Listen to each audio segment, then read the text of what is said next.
Hello guys, આજે આપણે વાત કરીશું એઆઈની કે એઆઈ તમારો કેટલો ઉપયોગ કરી રહી છે અને એઆઈથી કેટલા ઘણા ફાયદા છે કેટલા ઘણા નથી.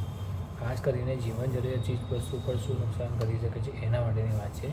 તો વિડીયો જોવા માટે પહેલાં તમે આપણી ચેનલને લાઇક શેર અને સબસ્ક્રાઈબ જરૂર કરી દેજો અને બેલ આઇકોનને ક્લિક કરી દેજો તો તમને પૂરેપૂરો વિડીયો જાણવા મળશે, જેથી કરીને તમને હું ફરી ડિટેલ્સમાં જણાવી શકું.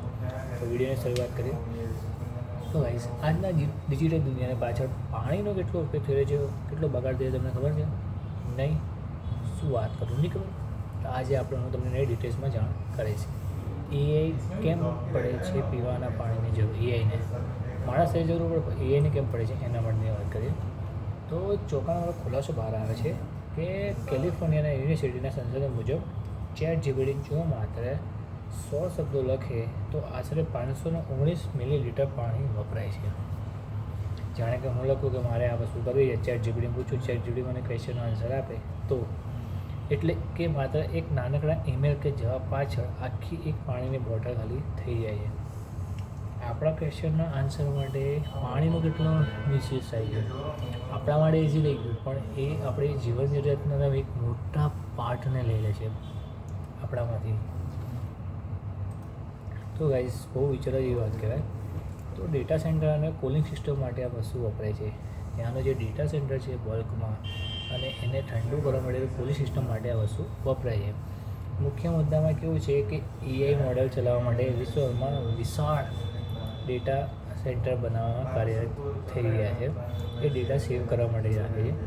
અહીં હજારો સર્વર હોય છે જે સતત પ્રોસેસિંગ કરે છે. એ પ્રોસેસ થાય એટલે ગરમ તો લેવાનું, હીટ તો મારવાનું, જેનાથી ભારે ગરમી પેદા થાય છે.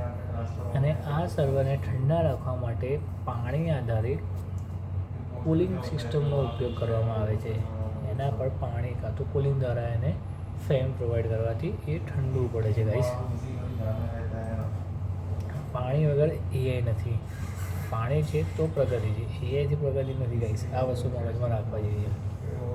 પછી બીજો, એઆઈ મોડલ જે ચાલે છે એ આખા વિશ્વભરમાં વિશાળ ડેટા સેન્ટર છે. એના બહુ ઘણા બધા ડેટા સેન્ટર.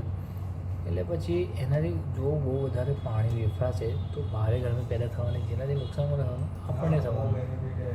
હવે ડેટાનો બગાડ કે ડેટાનો બચાવ પણ પાણીનો તો નુકસાન જ છે. ગાઈસ, તો મુખ્ય મુદ્દાની વાત કરીએ પાછા ફરીથી કે જો માઇક્રોસોફ્ટ અને મેટા જે મોટી કંપની પોતાના ડેટા સેન્ટર માટે અબજો ગેલન પાણી વાપરી રહી છે, તો ચિંતાની વાત એ છે કે આ પાણી સારા વિસ્તારોમાંથી લેવાય છે જ્યાં પહેલાંથી પાણીની અછત છે. એટલે એ લોકો પાણી બી ક્વોલિટીવાળું લે છે, બકવાસ પાણી નથી લેતા. જે પીવાનું પાણી છે એ જ વાપરે છે. ગાઈસ, આ ટેકનોલોજીની પ્રગતિ સાથે પાણીનો પ્રશ્ન પણ વધી રહ્યો છે ધીરે ધીરે. બહુ જાણ્યા જેવી વાત કહેવાય કે આવું થશે તો આપણે પીશું શું યાર? ને જો આ ઝડપ રહી તો 2070 સુધીમાં એઆઈ વાર્ષિક પાણીની જરૂરિયાત બ્રિટનના કુલ 1.33 ભાવ કે ભૂગર્ભ વપરાશનો અડધા જેટલી થઈ જશે. એટલે આપણા ભૂગર્ભમાંથી પાણી લઈ લેશે. એ બધું તો કરીશું શું આપણે? ટેકનોલોજીની આ પ્રગતિ ભવિષ્યમાં પર્યાવરણ અને વૈશ્વિક પાણીની સંકટ માટે પણ મોટો પડકાર બને છે. પાણી બચાવો, ભવિષ્ય બચાવો. એ વાપરો, પાણી બગાડો એવું ના કરો. શું ટેકનોલોજીના બદલામાં આટલો પાણીનો બગાડ યોગ્ય છે? ગાઈસ, તમારું શું કહેવું છે કમેન્ટમાં જણાવજો. અને વિડીયો ગમે તો લાઇક શેર અને કમેન્ટ જરૂર કરી દેજો. તો તમે આ વિડીયો જોયા પછી એઆઈમાં ઓછું સર્ચ કરજો. તમે તમારી પ્રેક્ટિકલ મજૂરી કરજો, જેથી કરીને આપણે આ વસ્તુનો ઉપયોગ ઓછો થાય અને આપણે પોતાને ફ્યુચર માટે રાખી શકીએ. તો ગાઈસ, વિડીયો ગમે તો લાઇક શેર અને કમેન્ટ જરૂર કરી દેજો. બેલ આઇકોન પર ક્લિક કરી દેજો. મળીએ નવા વિડીયોમાં નવી વાત સાથે. જય શ્રી રામ. હા, ફોલો કરી દેજો ગાઈસ.